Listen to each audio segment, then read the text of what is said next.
नमस्कार, आप देख रहे हैं जनता टीवी। मैं हूं आपके साथ अमन त्रिपाठी। बुलेटिन की शुरुआत करेंगे एक बड़ी खबर के साथ। बड़ी खबर, बड़ी जानकारी रुद्रपुर से सामने आ रही है। आपको बता दें, उत्तराखंड दौरे पर है राष्ट्रपति द्रौपदी मुर्मू। वहीं 7 नवंबर को रुद्रपुर के दौरे पर रहने वाली है राष्ट्रपति द्रौपदी मुर्मू। दीक्षांत समारोह में हिस्सा लेंगी। वहीं समारोह की तैयारियों में इस वक्त प्रशासन जुटा हुआ है। कुमाऊं कमिश्नर दीपक रावत ने इस दौरान स्थिति का निरीक्षण किया है। वहीं एयरपोर्ट सहित यूनिवर्सिटी क्षेत्र में सुरक्षा के इंतजाम किए गए हैं। आपको बता दें, राष्ट्रपति द्रौपदी मुर्मू का उत्तराखंड दौरा प्रस्तावित है। वहीं 7 नवंबर को रुद्रपुर आने वाली हैं राष्ट्रपति द्रौपदी मुर्मू। वहीं दीक्षांत समारोह में हिस्सा लेंगे। साथ ही आपको बता दें, प्रशासन इस दौरान समारोह की तैयारियों में जुटा हुआ है। कुमाऊं कमिश्नर दीपक रावत ने इस दौरान स्थिति का निरीक्षण किया है। वहीं एयरपोर्ट क्षेत्र में सुरक्षा के पुख्ता इंतजाम किए गए हैं। साथ ही यूनिवर्सिटी के क्षेत्र में भी प्रॉपर सुरक्षा की यहां पर तैयारियां करते हुए प्रशासन की ओर से दीपक रावत नजर आए। दीक्षांत समारोह में हिस्सा लेंगी राष्ट्रपति द्रौपदी मुर्मू। इस वक्त की ये बड़ी खबर, बड़ी जानकारी आपको बता रहे हैं। इस वक्त प्रशासन समारोह की तैयारियों में जुटा हुआ है। कुमाऊं कमिश्नर दीपक रावत ने स्थिति का निरीक्षण किया है। इसी खबर पर रुद्रपुर से हमारे संवाददाता भूपेश हमारे साथ जुड़े हुए हैं। भूपेश, हम आपसे ये जानना चाहेंगे, राष्ट्रपति द्रौपदी मुर्मू का ये उत्तराखंड दौरा किस तरह से अहम रहने वाला है? क्या कुछ बड़ी बातें रहने वाली हैं इस दौरान? ये बेसिकली 7 नवंबर को जो गोविंद वल्लभ पंत कृषि प्रौद्योगिकी विश्वविद्यालय है पंतनगर में, वहां पे उनका प्रस्तावित दौरा है, क्योंकि दीक्षांत समारोह का प्रोग्राम है वहां पे। उसी को लेके 7 नवंबर को राष्ट्रपति द्रौपदी मुर्मू वहां आने वाली हैं जी। और उसी को चलते लेकिन जो तैयारियां की जा रही हैं, कल कुमाऊं कमिश्नर वहां पे निरीक्षण के लिए आए और सभी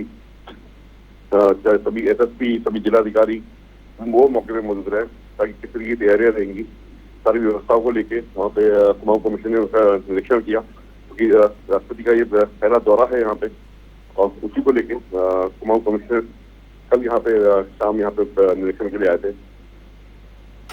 साथ ही भूपेश, यहां पर आपसे ये भी जानना चाहेंगे, यूनिवर्सिटी में किस तरह के इंतजाम किए गए सुरक्षा को लेकर, क्योंकि दीक्षांत समारोह एक बड़ा मौका होगा और राष्ट्रपति जिसमें शिरकत करने वाली है।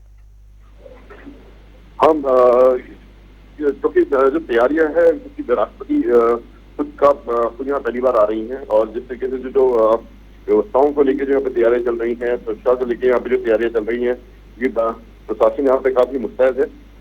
यहाँ तक कि बैरिकेड किस तरीके से लगेंगी, लोगों का किस तरीके से वहाँ पे आना होगा, पत्रकार दीर्घा एक अलग बनाई जा रही है, और जितनी भी वहाँ पे व्यवस्थाएं हैं, चाहे बैरिकेडिंग को लेके, पंडाल व्यवस्था को लेके, विद्युत आपूर्ति को लेके, उन सबका वहाँ पे ध्यान दिया जा रहा है। कल एक एक मंच को लेके, वहाँ पे लाइनअप को लेके, सब तरीके की जो व्यक्तियों के बैठने के जो वहाँ पे इंतजाम है, वो सब एक एक तरीके से कल उन तक का निरीक्षण किया गया वहाँ पे। राष्ट्रपति द्रौपदी मुर्मू का उत्तराखंड दौरा प्रस्तावित है। बहुत बहुत धन्यवाद भूपेश तमाम जानकारी के लिए। उत्तराखंड दौरे पर रहने वाली हैं राष्ट्रपति द्रौपदी मुर्मू।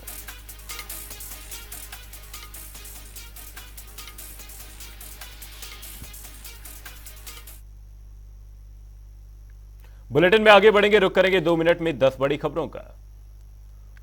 दिसंबर में होने वाली जीआईएस समिट की तैयारियों में जुटी धामी सरकार। अब चेन्नई के बाद अहमदाबाद में सीएम धामी करेंगे रोड शो। प्रदेश में निवेश को लेकर निवेशकों को करेंगे आमंत्रित। करवा चौथ पर सीएम धामी की महिलाओं को सौगात। 1 दिन के अवकाश का किया ऐलान। नौकरी पेशा महिलाओं ने जताया सीएम धामी का आभार। प्रदेश में सतर्कता सप्ताह कार्यक्रम का किया शुभारंभ। 5 नवंबर तक चलेगा कार्यक्रमों का दौर। सीएम धामी ने किया कार्यक्रम का शुभारंभ। सतर्कता विभाग में 103 नए पदों का सृजन। सरदार पटेल की जयंती पर देहरादून में राष्ट्रीय एकता दिवस कार्यक्रम। मुख्यमंत्री पुष्कर सिंह धामी ने सरदार भाई पटेल को दी श्रद्धांजलि। कहा, पटेल ने भारत को एक करने में निभाई अहम भूमिका। देहरादून में डीएम सोनिका ने सुनी लोगों की समस्याएं। अधिकारियों को दिए जल्द निवारण करने के निर्देश। कहा, वरिष्ठ नागरिकों की शिकायतों को दी जाएगी प्राथमिकता। पीजी कॉलेज के प्राचार्य ने दिया इस्तीफा। दीवार गिरने से हुई थी युवती की मौत। छात्रों ने धरना देकर की थी प्राचार्य की इस्तीफे की मांग। रुड़की एडवोकेट एसोसिएशन के वार्षिक चुनावों के नतीजे जारी। अध्यक्ष पद पर लिल्लू सिंह और सचिव पद पर राजीव सिंह ने लहराया जीत का परचम। अधिवक्ताओं ने मनाया जीत का जश्न। काशीपुर में चोरों के हौसले बुलंद, धार्मिक स्थलों को बनाया अपना निशाना। घटना सीसीटीवी में हुई कैद। हरिद्वार में राज्य कर विभाग को मिली बड़ी सफलता। ट्रांसपोर्टरों का 6 ट्रक किया जब्त, लाखों की कीमत के पकड़े गए माल। देहरादून में 2024 के लोकसभा चुनाव को लेकर तैयारियां की तेज। हरिद्वार से आए युवाओं ने बीजेपी की सदस्यता की ग्रहण। बीजेपी प्रदेश अध्यक्ष महेंद्र भट्ट ने युवाओं को दिलाई शपथ।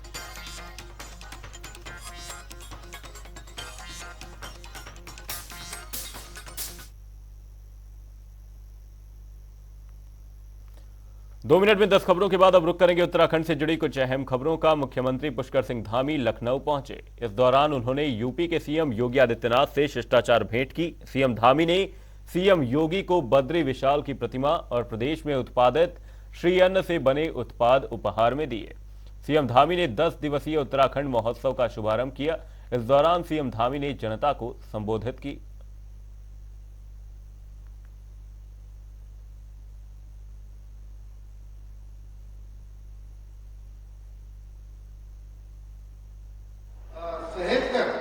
क्योंकि अपनी माटी और अपनी संस्कृति, अपनी परंपरा से जो भी व्यक्ति थोड़ा भी अलग होता है, जैसा सुषमा दीदी कह रही थी, मैं बिल्कुल इनसे सहमत हूँ कि मैं मानता हूँ जिस प्रकार से आप यहाँ पर तमाम त्योहार, आप उत्तराखंड महोत्सव करते हैं, आप उत्तरायणी के पौती करते हैं, आप अनेकों कार्यक्रम अपने अनेक संस्थाओं के माध्यम से, महापरिषद के माध्यम से, अन्य माध्यमों से लगातार करते हैं।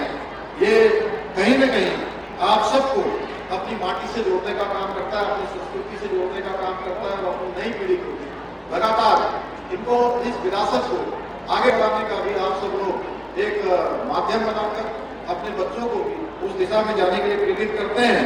और मैं ये भी कह सकता हूँ, जो लोग आज अपनी संस्कृति से कट जाते हैं, अपनी जड़ों से कट जाते हैं, वो त्रिशंकु की तरफ हो जाते हैं, वो कहीं ना कहीं लटक जाते हैं, वो ना ऊपर के रहते हैं ना नीचे के रहते हैं, वो वैसे हो जाते हैं जैसे कोई हरा भरा पेड़ जिसकी जड़ें अगर कट जाए तो ज्यादा दिन तक उसकी टहनियां और पत्ते भी हरे हो जाते हैं। उस प्रकार की इनकी स्थिति हो जाती है। और लखनऊ में तो हमारे कई लाखों लोग जो उत्तराखंड में रहते हैं, मैं उन सबसे एक अपील करना चाहता हूँ। मैंने विदेश की धरती पर जाकर भी अपील की और आप सबसे भी मैं अपील करना चाहता हूँ कि आप लोगों ने बहुत परिश्रम से, अपनी मेहनत से और अपनी ईमानदारी से एक अपना मुकाम हासिल किया है। आप अब धीरे धीरे क्या हो रहा है, लोग रिवर्स माइग्रेशन भी कर रहे हैं। रिवर्स माइग्रेशन कोरोना महामारी के बाद अपने अपने पैतृक स्थानों को भी लौट रहे हैं। कुछ न कुछ अपने पैतृक स्थानों से जुड़े रहने के लिए कोई न कोई उपक्रम कर रहे हैं। मैं आपसे भी अपील करूंगा कि साल में कम से कम एक बार या 2 बार अपने गांव जरूर जाइए, अपने पूर्वजों की धरती को जरूर आए। उत्तराखंड में मुख्यमंत्री पुष्कर सिंह धामी ने करवा चौथ को लेकर महिलाओं को खास सौगात दी है। सीएम धामी ने प्रदेश में करवा चौथ का अवकाश घोषित किया है। साथ ही उन्होंने प्रदेशवासियों को करवा चौथ पर्व की शुभकामनाएं भी दी। इस पर उत्तराखंड सचिवालय संघ के अध्यक्ष सुनील लखेड़ा, महासचिव राकेश जोशी, उपाध्यक्ष जीतमणि पेन्यूली समेत अन्य ने सीएम धामी का आभार जताया है। बता दें कि 1 नवंबर यानी आज ही के दिन करवा चौथ पर्व पर उत्तराखंड के अधीन शासकीय, अशासकीय कार्यालयों, शैक्षणिक संस्थानों, शासकीय प्रतिष्ठानों में कार्यरत महिलाओं के लिए सार्वजनिक अवकाश घोषित किया गया है। ऐसे में नौकरी करने वाली महिलाओं में खुशी का माहौल है।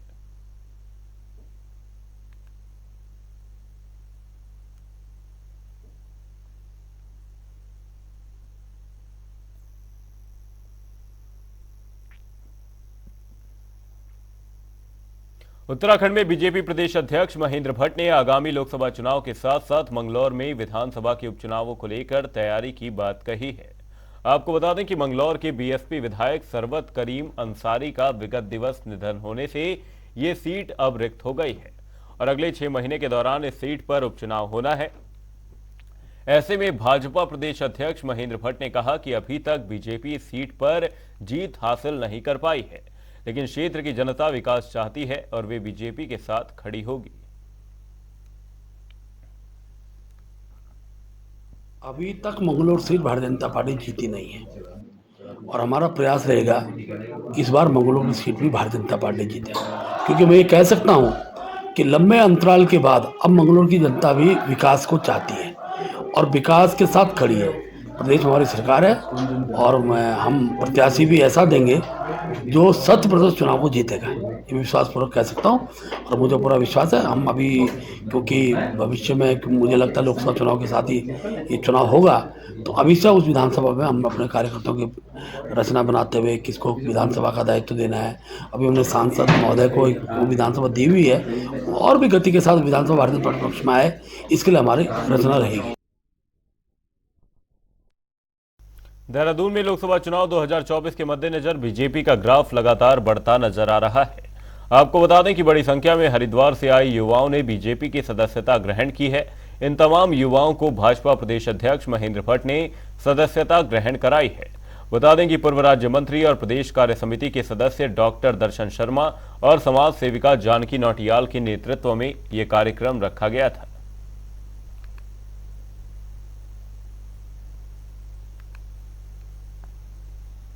हम सदस्यता के अपने अभियान का स्वरूप बदल रहे हैं, जहां भिन्न दलों के कार्यकर्ता जुड़ेंगे। इसके साथ साथ ऐसा व्यक्ति जो अभी तक किसी दल का सदस्य नहीं है, 18 साल से 35 साल के युवाओं को जोड़ने का हमारी ये श्रृंखला इस नवंबर माह में और 15 दिसंबर तक हम लोग चलाएंगे। तो आज बहन जानकी जी जो हमारी बहुत वरिष्ठ नेत्री है, समाज सेवी हैं, उनके आह्वान पर, उनके नेतृत्व में 40 युवा यहाँ सदस्यता ग्रहण किया है। ये क्रम लगातार चलेगा और केवल हरिद्वार ही नहीं, प्रत्येक लोकसभा के अंदर युवाओं की भाजपा।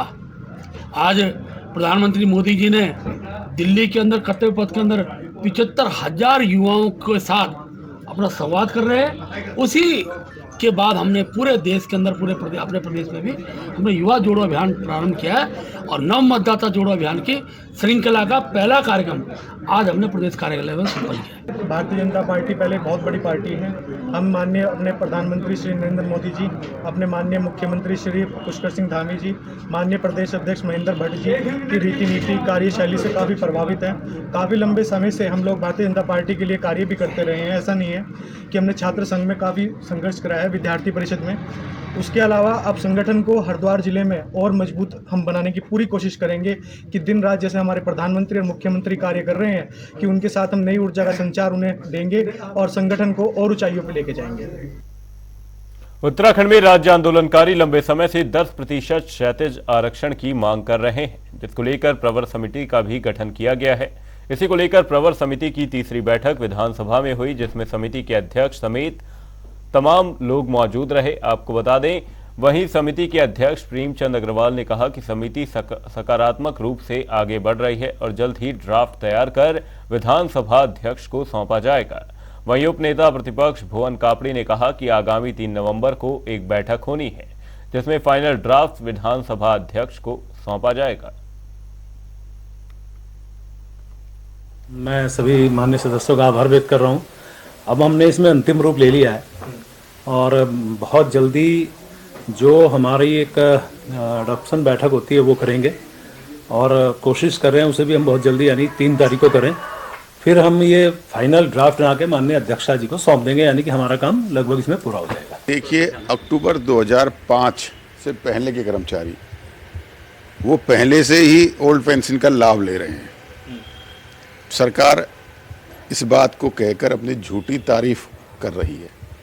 बात वो है कि जो नियुक्तियां, जो विज्ञापन अक्टूबर 2005 से निकला, शिक्षा विभाग का एक बड़ा मामला है जिसमें अक्टूबर 2005 से रिजल्ट भी निकल गया। कुछ जिलों में आचार संहिता होने के कारण, अन्य कारणों से उनको नियुक्ति अक्टूबर 2005 के बाद नवंबर के पहले सप्ताह में या 10-15 दिन बाद दी गई, लेकिन उनका जो रिजल्ट था या जो विज्ञप्ति थी वो पहले निकल चुकी थी। तो उन सब लोगों को पहले से ही सरकार ने पुरानी पेंशन का लाभ देना चाहिए था।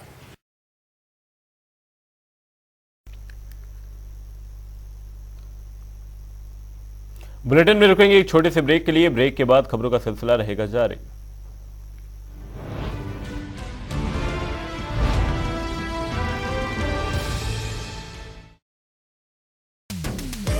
Now is the time to cancel Monday. Now is the door of opportunity. Now is the time to wow. Now is here. Are you ready? Experience the fashion of now at Trends. Own the now.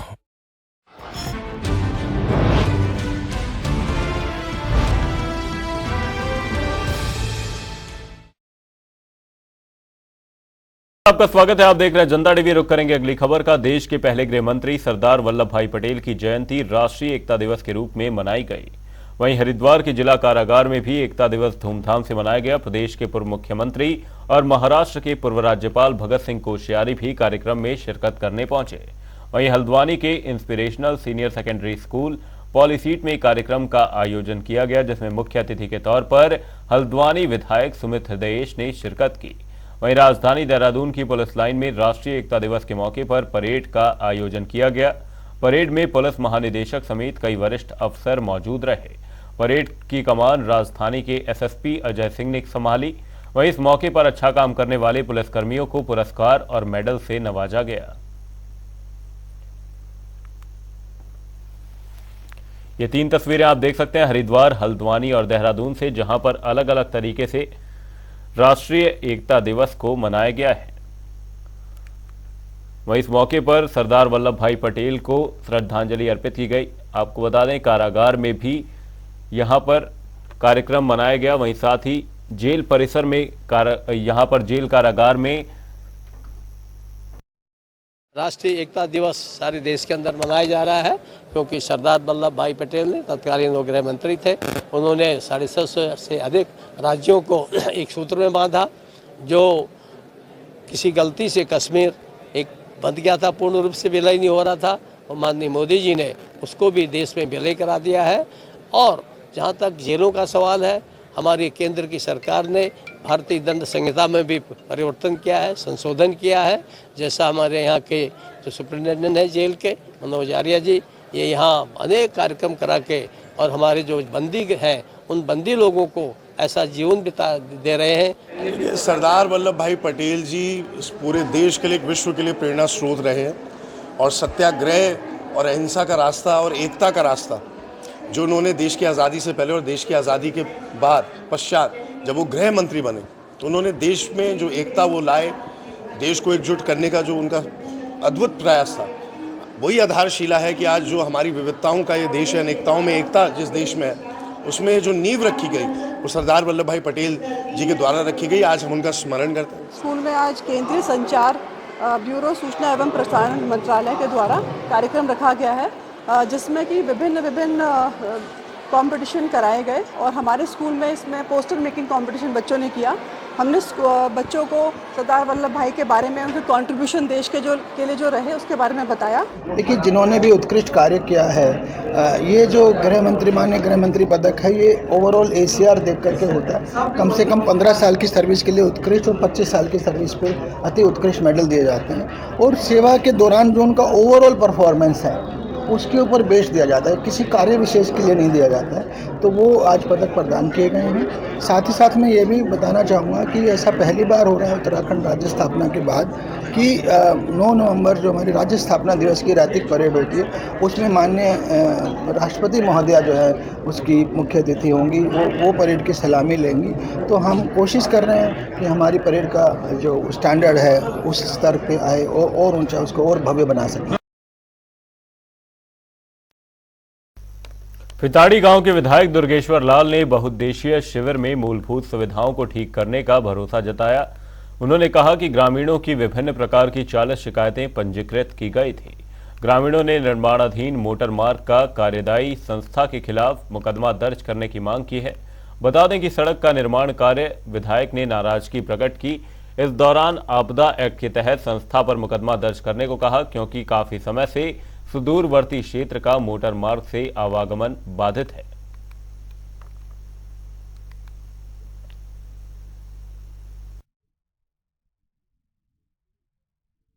लोगों को यहाँ पे खाद्य सामग्री की समस्या रही है। तो इन सभी तमाम समस्याओं को मैंने देखा, निराकरण किया और कोशिश की है जितनी चीज़ें जो है मौके पे जिसका निराकरण किया जा सकता था वो हुआ। लेकिन आने वाले समय में इन जो भी समस्याएं हैं उसको जल्दी से जल्दी उसको जो है सॉल्व किया जाएगा। देहरादून में डीएम सोनिका की अध्यक्षता में सभागार कलेक्ट्रेट में जन सुनवाई का आयोजन किया गया। बता दें कि जन सुनवाई में करीब 120 शिकायतें मिली, जिनमें से अधिकतर शिकायतें भूमि से संबंधित थी। डीएम ने निर्देशित किया कि वरिष्ठ नागरिकों की शिकायतों पर तेजी से ध्यान देकर उन पर जल्द से जल्द कार्रवाई करने के निर्देश दिए ताकि किसी को भटकना न पड़े।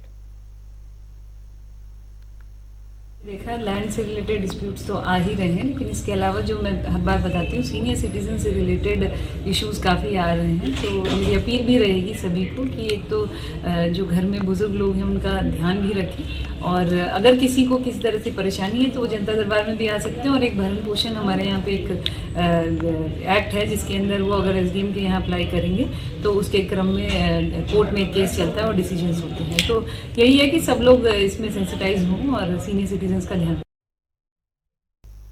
डीएवी पीजी कॉलेज की जर्जर दीवार गिरने से युवती की मौत मामले में कॉलेज के प्राचार्य ने अपना इस्तीफा दे दिया। दरअसल युवती की मौत के बाद कॉलेज में काफी हंगामा देखा गया था। साथ ही छात्रों ने धरने पर बैठकर प्राचार्य के इस्तीफे की मांग भी की थी।